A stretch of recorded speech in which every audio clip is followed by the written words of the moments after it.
Hola, profe, soy Javier Bonilla de décimo B y en este video voy a explicar las preguntas que se realizan para el examen de filosofía. Bueno, la primera pregunta dice: explique por qué decimos que la filosofía tal como se le conoce en Occidente tuvo su inicio en la cuenca del mar Mediterráneo y más específicamente en lo que se conoce como la antigua Grecia. Bueno, lo primero que tenemos que entender que cuando eh, esta pregunta nos dice el inicio de la filosofía, tenemos que hacer una breve aclaración. No es que se diga que la filosofía empezó o que fue creada en la antigua Grecia, ya que la filosofía es una práctica que se viene realizando desde el inicio de la humanidad. Y no se tiene un registro exacto de quién fue el primer humano en realizar la filosofía. Pero lo que sí se tiene es el registro de quién fue la primera persona en plasmar su filosofía en un libro, en un escrito. Este fue Tales de Mileto en la antigua Grecia, quien se dice que se dice que la filosofía empezó en la antigua Grecia, ya que él, Tales de Mileto, fue el primero en escribir sus pensamientos y tratados filosóficos. Por eso se dice que ahí empezó. No es que se diga explícitamente que ahí se creó. Bueno, siguiente pregunta. Explique qué se entiende como el paso del mito al logos y su importancia para el desarrollo de la filosofía. Bueno, lo primero es que tenemos que entender qué es el mito. El mito eran las explicaciones sobrenaturales que la gente le daba a los fenómenos que no entendían. Y el logos es una explicación racional que trata de darle, valga la redundancia, una respuesta racional a los fenómenos que no se entienden, como por ejemplo la creación del mundo. Entonces se entiende el paso del mito al logos como el paso de una argumentación mágica o sobrenatural de las cosas a una argumentación, podríamos decir, racional que se apega a los hechos. Y esto es el paso del mito al logos. Y es importante para la filosofía, ya que se deja a un lado todo ese pensamiento mágico y sobrenatural para pasar a un pensamiento racional, que al final es lo que el filósofo busca, algo que tenga sentido, algo que sea racional. Bueno, siguiente pregunta. Explique la importancia de Sócrates en la historia de la filosofía occidental y por qué su muerte es la clave para comprender la historia de la filosofía. Bueno, hay que entender que Sócrates no solo fue importante en su muerte, sino que fue importante a lo largo de su vida, ya que en primer lugar podríamos decir que inspiró a muchos jóvenes que después se convertirían en grandes filósofos como Platón. Y además fue de los primeros en fue el primero en hacer, bueno, fue el inventor del método que lleva su nombre, que es el método socrático, que es el que busca descubrir cuánto sabe una persona sobre un tema, haciéndole preguntas y dejando que esta persona se ponga en evidencia. Y podríamos decir que la muerte de Sócrates fue importante por dos razones. Daré la primera. La primera es que la muerte de Sócrates fue importante porque al final demostró que la coherencia es lo más importante que un filósofo debe de seguir, ya que Sócrates pensaba que lo peor era contradecirse. Entonces, al morir, demostró, o no demostró, sino que siguió con el pensamiento que él toda su vida compartió, expresó, que es que él no le podía tener miedo a la muerte porque él no sabía nada de la muerte. Por ende, fue coherente y en vez de tenerle miedo a la muerte, la aceptó. Bueno, y la segunda razón que podemos decir de que la muerte de Sócrates fue importante para la filosofía es porque trajo muchas cosas que después serían importantes, como por ejemplo la creación de escuelas, por ejemplo la escuela de Platón sobre la filosofía, o sus discípulos como Platón mismamente, que fue un importante filósofo. Y no solo esto, sino que la muerte de Sócrates inspiró a otros muchos filósofos a empezar en el mundo de la filosofía. Y eso. Bueno, la 4 nos pregunta: explique la teoría ontológica de Platón, qué es para él lo real y qué es lo aparente. Para su respuesta puede apoyarse en la llamada alegoría de la caverna. Bueno, nos pide que expliquemos la ontología de Platón. Bueno, ¿qué es la ontología? La ontología viene a decir como un dualismo. Platón entendía el mundo Platón entendía la realidad como dos mundos: un mundo material, que es el mundo en el que nosotros habitamos, y un mundo de las ideas, que es donde podríamos decir que nosotros venimos.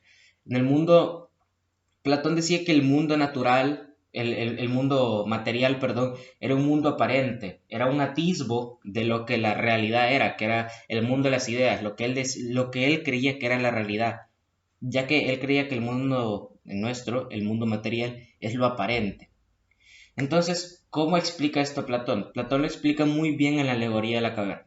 La alegoría de la caverna explica de que hay tres personas que toda su vida han vivido en una caverna y han visto sombras de diferentes cosas, como caballos, estrellas, diferentes animales, cerdos.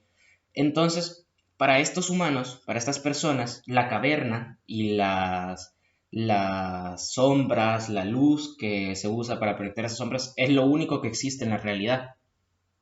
Pero nosotros sabemos que eso no es cierto, ya que fuera de la caverna hay diferentes cosas que componen a la realidad. Entonces, ¿qué pasa? Un día una de estas personas logra escapar, escapa de sus cadenas, se libera y sale de la caverna. Entonces, al salir, lo primero es que tiene que acostumbrarse a la luz del sol, ya que nunca la ha visto directamente.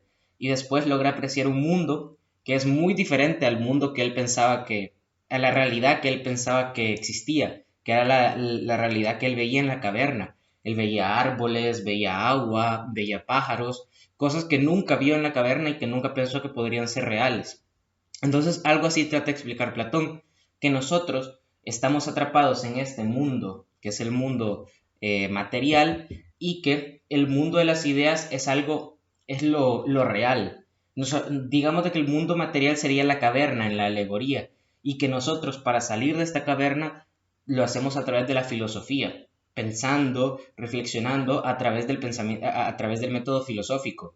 Y a través de este método filosófico podemos llegar del mundo material al mundo de las ideas, que es el mundo que Platón definía como real.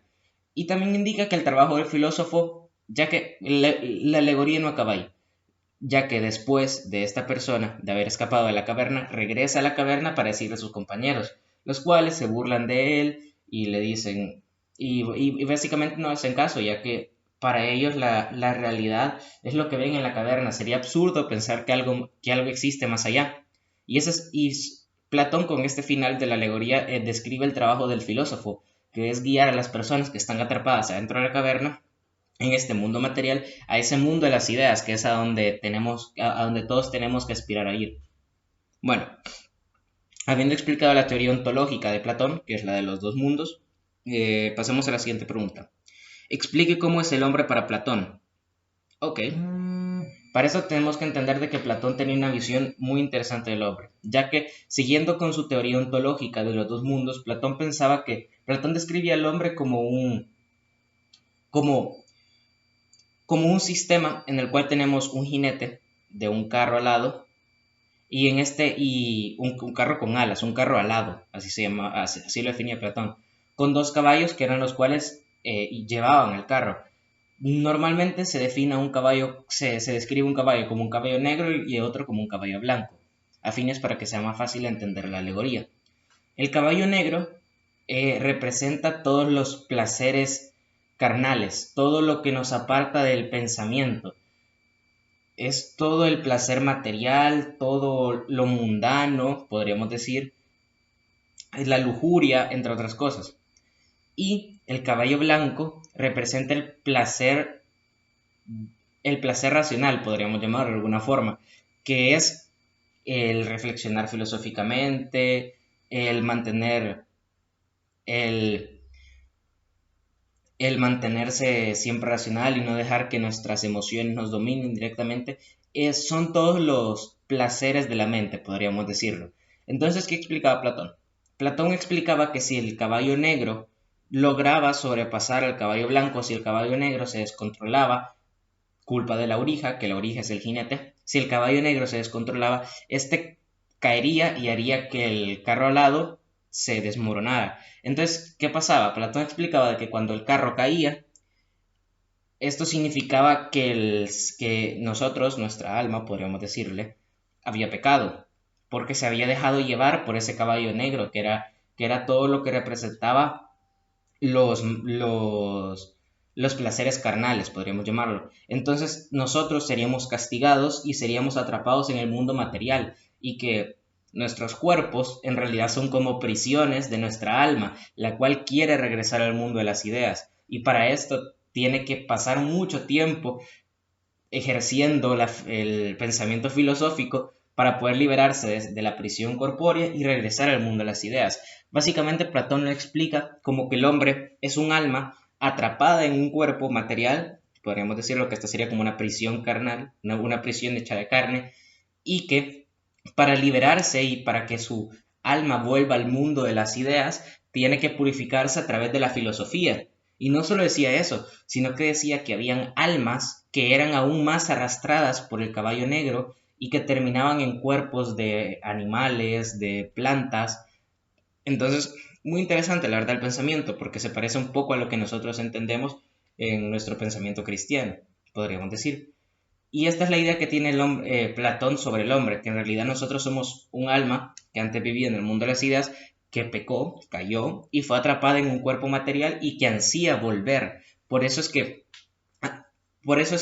además de definir al hombre, cuando lo define qué entiende él como aprender.